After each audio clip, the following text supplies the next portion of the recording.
Hello friends, welcome জানাচ্ছি আমার YouTube চ্যানেলে সবাইকে। চলে এসেছি আপনাদের জন্য আরও একটা নতুন ভিডিও নিয়ে। কলেজ অ্যাডমিশন 2025 তাই নিয়ে তো টান উত্তেজনা। এর কারণ কলেজ ভর্তির ফাইনাল ডেট আমরা জানতে পেরে গেছি। পড়ুয়ারা খুব খুশি রয়েছে। ফাইনালি কিন্তু তোমরা তোমাদের যে কলেজে ভর্তি হতে চাইছো তার প্রথম যে টপ 10 যে কলেজে এসে অ্যাডমিশন নিতে চাও, কারণ ফার্স্ট রাউন্ডে তুমি কিন্তু 10টা কলেজের সুযোগ পাবে বা 10টা কোর্সের সুযোগ পাবে, তাই তাদের নামটা লিখতে শুরু করে দাও এবং সেই লিস্ট অনুযায়ী তুমি কিন্তু ফর্ম ফিল আপের সময় আপডেট করবে। যদিও step by step form fill up তোমাদের আমি দেখিয়ে দেবো এবং সাধারণত কীরকম হয় ফর্ম ফিল আপ সেটাও তোমাদের অলরেডি দেখিয়ে দিয়েছি। এই ভিডিওটা একটু দেখে নিও। তো জানিয়ে দিই কলেজ ভর্তির কী কী আপডেট চলে আসছে এবং যে বিজ্ঞপ্তির আসার কথা ছিল সেই বিজ্ঞপ্তির বা কী আপডেট। জানিয়ে দিই উচ্চশিক্ষা দপ্তরের তরফ থেকে বিজ্ঞপ্তি একটি প্রকাশ করা হয়েছে, বাট সেই বিজ্ঞপ্তিটা প্রকাশ করা হয়েছে প্রেসের জন্য, কারণ প্রেসকে তারা জানিয়ে দিয়েছে কিছু আপডেট বলে দিয়েছে। কী কী বলেছে শেয়ার করছি। ফার্স্ট অফ অল উচ্চশিক্ষা দপ্তরের তরফ থেকে যারা জানানো হয়েছে প্রেসকে যে আজকে 17 তারিখ দুপুর 2টোর সময় একটি প্রেস কনফারেন্স হবে এবং সেই প্রেস কনফারেন্সটা করবে হচ্ছে রাজ্যের শিক্ষামন্ত্রী ব্রাত্য বসু এবং তারপরে সেই সময় কিন্তু কলেজের আমাদের যে ভর্তি পোর্টাল অর্থাৎ 2.0 যেটা 2025 সালের কলেজে ভর্তি পোর্টাল WBCAP সেটা ওপেন হবে। অর্থাৎ আমাদের কাছে 17 তারিখ দুপুর 2টোর সময় প্রেস কনফারেন্স হচ্ছে এবং 4টে থেকেই স্টুডেন্টসরা কিন্তু আবেদন শুরু করে দিতে পারবে 17ই জুন 2025-এ।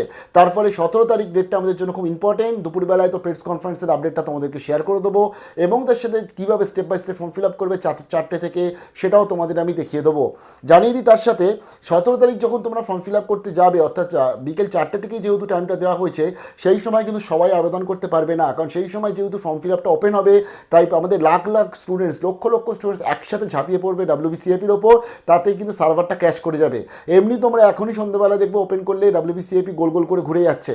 তো তার জন্য ওই সার্ভার জানি না কতটা কি উন্নতি সার্ভার এবছর আসছে 2025-এ, বাট একই ওয়েবসাইট সেমি ওয়েবসাইটে, তাই জন্য 17 তারিখেই যে আবেদনটা কমপ্লিট করতে পারবে সেই আশা নিয়ে একদম থেকো না।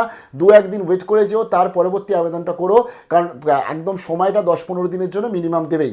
এবার ব্যাপার হচ্ছে যে এই বছর 461টা কলেজেস নয় 460টা কলেজ এবং 16টা নয় 17টা বিশ্ববিদ্যালয়ের ওপর ফর্ম ফিল আপ চলবে এবং একটা বিশ্ববিদ্যালয় বাড়লো এবং একটা কলেজ কমলো। সেটা কি সেটা শেয়ার করছি, কারণ এটা অনেক দিন আগেই জানতাম, বাট আমি আপনাদের শেয়ার করতে পারিনি। এর কারণ হচ্ছে অফিসিয়ালভাবে আসছিল না বলে। ফাইনালি অফিসিয়ালভাবে চলে এসছে, উচ্চশিক্ষা দপ্তর জানিয়েও দিয়েছে, তাই শেয়ার করছি।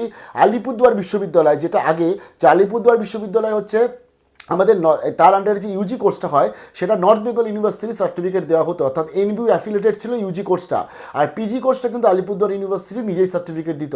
তবে বর্তমানে 2025 সাল থেকে আলিপুরদুয়ার বিশ্ববিদ্যালয়টাও কিন্তু অন্তর্ভুক্ত হয়ে গেছে, তাই 16টা নয় 17টা বিশ্ববিদ্যালয় এবং যে 461টা কলেজ থেকে আলিপুরদুয়ার ইউনিভার্সিটি বা আলিপুরদুয়ার কলেজটা বাদ হয়ে গেছে, তার ফলে আলিপুরদুয়ার ইউনিভার্সিটিটা এখন কিন্তু ইউনিভার্সিটি লিস্টের মধ্যে চলে এসছে, তারা আলিপুরদুয়ার বিশ্ববিদ্যালয়। তার ফলে এই জন্য কিন্তু 17টা ইউনিভার্সিটি আর 460টা কলেজ, তার তো টোটাল ডিটেলস তোমাদের দেখিয়ে দিয়েছি কীভাবে কলেজগুলো দেখতে হবে, কোর্স সার্চ করতে হবে, বাট এখনই ওপেন করে লাভ নেই, কারণ এখনও ওয়েবসাইট গোল করে ঘুরছে।